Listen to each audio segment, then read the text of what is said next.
ಎಲ್ರಿಗೂ ನಮಸ್ಕಾರ. ಪರ್ಫೆಕ್ಟ್ ರುಚಿ ಚಾನಲ್ಗೆ ಸ್ವಾಗತ. ನಾನು ಇವಾಗ ಟೊಮೆಟೊ ತೊಕ್ಕು ಅಥವಾ ಟೊಮೆಟೊ ಉಪ್ಪಿನಕಾಯಿ ಯಾವ ರೀತಿ ಮಾಡೋದು ಅಂತ ತೋರಿಸ್ತಾ ಇದ್ದೀನಿ. ಬೇಕಾಗಿರುವ ಸಾಮಗ್ರಿಗಳು: 1 kg ಟೊಮೆಟೊ, ನಾಟಿ ಟೊಮೆಟೊ ತೊಳೆದು ಇಟ್ಕೊಂಡಿದ್ದೀನಿ. ಒಂದು 10 ಸ್ಪೂನ್ ಎಣ್ಣೆ, ಒಂದು ನಿಂಬೆಹಣ್ಣು ಗಾತ್ರದ ಹುಣಸೆ ಹಣ್ಣು ತೊಗೊಂಡಿದ್ದೀನಿ, ರುಚಿಗೆ ತಕ್ಕಷ್ಟು ಉಪ್ಪು, ಒಂದು 30 ಎಸಳು ಬೆಳ್ಳುಳ್ಳಿ ತೊಗೊಂಡಿದ್ದೀನಿ, ಒಂದು 2 ಟೇಬಲ್ ಸ್ಪೂನ್ ಅಚ್ಚಕಾರದ ಪುಡಿ, ಒಂದು ಅರ್ಧದಿಂದ 3/4 ಸ್ಪೂನು ಅರಿಶಿಣದ ಪುಡಿ, ಮತ್ತು ಒಂದು 10 ಬ್ಯಾಡಗೆ ಮೆಣಸಿನ್ಕಾಯಿ, ಮತ್ತು 1.5 ಸ್ಪೂನು ಮೆಂತ್ಯ, ಒಂದು 2 ಸ್ಪೂನು ಸಾಸಿವೆ, ಮತ್ತು ಒಗ್ಗರಣೆಗೆ ಗುಂಟೂರು ಮೆಣಸಿನ್ಕಾಯಿ ಒಂದು 8ರಿಂದ 10 ತೊಗೊಂಡಿದ್ದೀನಿ, ಮತ್ತು ಕರಿಬೇವು ಮತ್ತು ಹಿಂಗು ತೊಗೊಂಡಿದ್ದೀನಿ. ನೋಡಿ, ಟೊಮೆಟೊ, ಹುಣಸೆಹಣ್ಣು ಮತ್ತು ಬ್ಯಾಡಗೆ ಮೆಣಸಿನ್ಕಾಯಿ ಇಷ್ಟನ್ನು ಬೇಯಿಸ್ಕೊಳ್ಳೋಣ. ಸ್ವಲ್ಪ ಎಣ್ಣೆ ಹಾಕ್ಬಿಟ್ಟು ಬಾಣಲಿ ಸ್ಟವ್ ಮೇಲೆ ಇಟ್ಕೊಂಡು ಸ್ಟವ್ ಹಚ್ತಾ ಇದ್ದೀನಿ.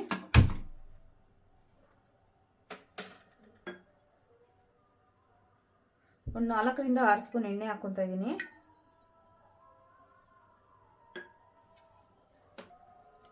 ಹಚ್ಚಿಕೊಂಡಿರೋ ಟೊಮೆಟೊ ಹಾಕ್ತಾ ಇದ್ದೀನಿ.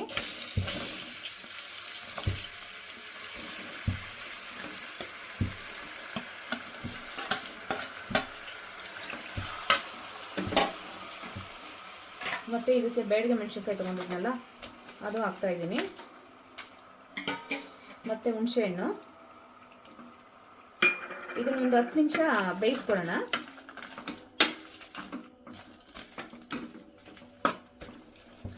ನೀರು ಹಾಕ್ಕೊಳ್ದೇನೆ ಒಂದು 10 ನಿಮಿಷ ಬೇಯಿಸ್ಕೊಳ್ಳಿ. ನಾನು ಇಲ್ಲಿ ಬ್ಯಾಡಗೆ ಮೆಣಸಿನ್ಕಾಯಿ ಏನಕ್ಕೆ ತೊಗೊಂಡಿದ್ದೀನಿ ಅಂದರೆ, ನಾಟಿ ಟೊಮೆಟೊ ತೊಗೊಂಡಿದ್ನಲ್ಲ, ಕಲರ್ ಬರಲಿ ಅಂತ ತೊಗೊಂಡಿದ್ದೀನಿ. ನೀವು ಫಾರಮ್ ಟೊಮೆಟೊ ಏನಾದರೂ ತೊಗೊಂಡ್ರೆ ಅದೇನು ಅವಶ್ಯಕತೆ ಇರಲ್ಲ.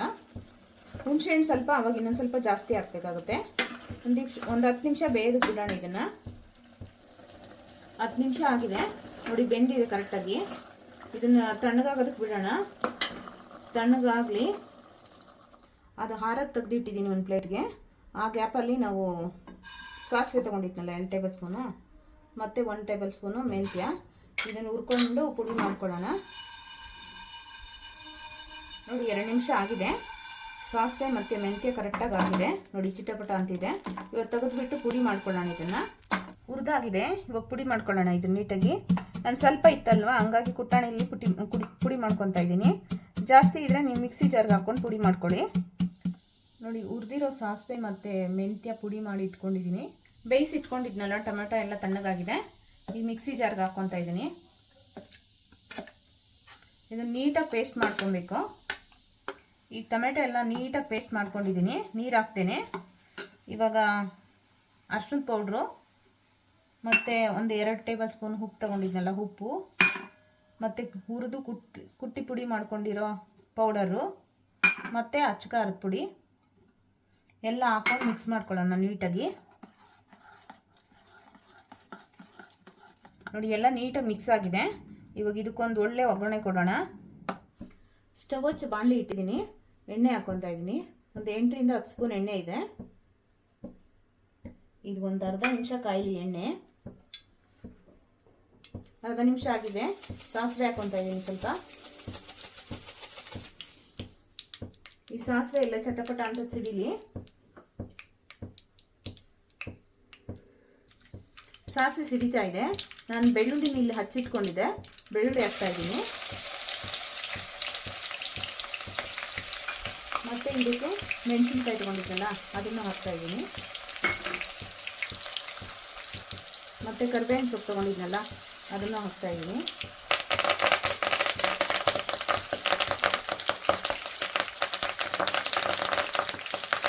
ಒಂದು 2 ನಿಮಿಷ ಆಗಿದೆ ನೋಡಿ, ಎಲ್ಲ ರೋಸ್ಟ್ ಆಗಿದೆ ಬೆಳ್ಳುಳ್ಳಿ ಎಲ್ಲ. ಇವಾಗ ಇದನ್ನೆಲ್ಲ ಮಿಕ್ಸ್ ಮಾಡ್ಕೊಂಡಿದ್ನಲ್ಲ, ಈ ಪೇಸ್ಟ್ ಹಾಕ್ತಾ ಇದ್ದೀನಿ. ಈ ಪೇಸ್ಟನ್ನು ಹಾಕ್ಬಿಟ್ಟು ಸ್ವಲ್ಪ ಚೆನ್ನಾಗಿ ಮಿಕ್ಸ್ ಮಾಡ್ಕೊಳ್ಳೋಣ. ಒಂದು 5 ನಿಮಿಷ ಮಿಕ್ಸ್ ಮಾಡ್ಕೋಬೇಕು. ಅದು ಸ್ವಲ್ಪ ಎಲ್ಲ ಎಣ್ಣೆ ಬಿಡುತ್ತಲ್ವ, ಅಷ್ಟೊತ್ತಿನವರೆಗೂ ಮಿಕ್ಸ್ ಮಾಡ್ಕೋಬೇಕು. ಇಲ್ಲಿ ತಿರುಗಿಸ್ತಾ ಇದ್ದೀನಿ. ಒಂದು 5 ನಿಮಿಷ ಆಗಿದೆ. ಇನ್ನೊಂದು 5 ನಿಮಿಷ ಕುದಿಸ್ಬೇಕು ಅನ್ಸುತ್ತೆ, ಕುದಿಸೋಣ. 10 ನಿಮಿಷ ಆಗಿದೆ ನೋಡಿ, ಎಲ್ಲ ತಳ ಬಿಟ್ಟಿದೆ ನೋಡಿ. ತಳ ಬಿಡೋವರೆಗೂ ಆಡಿಸ್ಬೇಕು. ಅಂದರೆ ತಿರುಗಿಸ್ಬೇಕಾದ್ರೆ ನಿಮ್ಗೆ ಸ್ವಲ್ಪ ಸಿಡಿಯುತ್ತೆ, ಅದನ್ನು ನೋಡ್ಕೊಂಡು ತಿರುಗಿಸ್ಕೊಳ್ಳಿ. ನೋಡಿ, ತಳ ಬಿಟ್ಟಿದೆ. ನಾನು ಇವಾಗ ಆಫ್ ಮಾಡ್ತಾ ಇದ್ದೀನಿ. ಇದನ್ನು ಹಾರೋದಕ್ಕೆ ಬಿಟ್ಬಿಡೋಣ. ನೋಡಿ, ರೆಡಿ ಆಗಿದೆ. ಇದು ನೀವು ಒಂದು 6 ತಿಂಗಳವರೆಗೂ ಸ್ಟೋರೇಜ್ ಮಾಡ್ಬೋದು. ಒಂದು ಏರ್ ಟೈಟ್ ಕಂಟೈನರ್ ಬಾಕ್ಸಲ್ಲಿ ಹಾಕಿಟ್ಬಿಟ್ರೆ ಒಂದು 6 ತಿಂಗಳವರೆಗೂ ಕೆಡಲ್ಲ. ಉಪ್ಪಿನಕಾಯಿ ಯಾವ ರೀತಿ ಯೂಸ್ ಮಾಡ್ತೀರೋ ಅದೇ ರೀತಿ ಮಾಡ್ಕೊಬೋದು.